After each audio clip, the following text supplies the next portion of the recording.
இதனுடைய பாடி சுற்றளவு வந்து 20 இன்ச் இருக்குது. அப்போனா அந்த ப்ளவுஸுடைய சைஸ் வந்து நமக்கு 40 இன்ச்சு. இப்போ பேக் சைடு நம்ம அளக்கும் போதேவும் அந்த ப்ளவுஸினுடைய சைஸ் என்ன நமக்கு தெரிஞ்சிடும். எப்போவுமே பேக் சைடு இந்த ஆம்கோல்லேருந்து கரெக்டாக இந்த ஆம்கோல் வரைக்கும் நம்ம எடுக்கிற அளவு என்னவோ அதை டபுளாக நம்ம அளந்து பார்க்கும்போது நமக்கு ப்ளவுஸினுடைய சைஸ் கிடச்சிரும். இப்போ 20 இன்ச்சுனா இது 40 இன்ச்சு ப்ளவுஸு.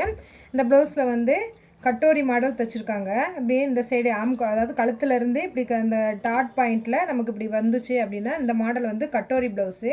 இந்த கட்டோரி ப்ளவுஸை நம்ம 3 டாட் ப்ளவுஸை வந்து கன்வெர்ட் பண்ணி தைக்க போகிறோம். அதுக்கு எப்பயும் போல் நம்ம எப்படி முன்பக்கம் மெஷர்மெண்ட் எடுப்போமோ இந்த கரெக்டாக ஷோல்டர்லேருந்து சென்டரை பிடிச்சி இந்த டாட் வரைக்கும் ஒரு பாயிண்ட் எடுத்து இதனுடைய டாட் நீளம் எவ்வளவு அப்படிங்கிறத பார்த்துட்டோம் அப்படின்னா நமக்கு நார்மல் ப்ளவுஸாக தைக்கிறதுக்கு ஈஸியாக நமக்கு முடிஞ்சிடும். இதனுடைய ஃபுல் வீடியோ நாளைக்கு அப்லோட் பண்ணுறேன். கண்டிப்பாக பார்த்துட்டு எப்படி இருக்குன்னு சொல்லுங்கள். வேறு எதுவும் டவுட் இருந்தால் கமெண்ட்ஸில் கேளுங்கள், கண்டிப்பாக ஆன்சர் பண்ணுறேன். பாய்.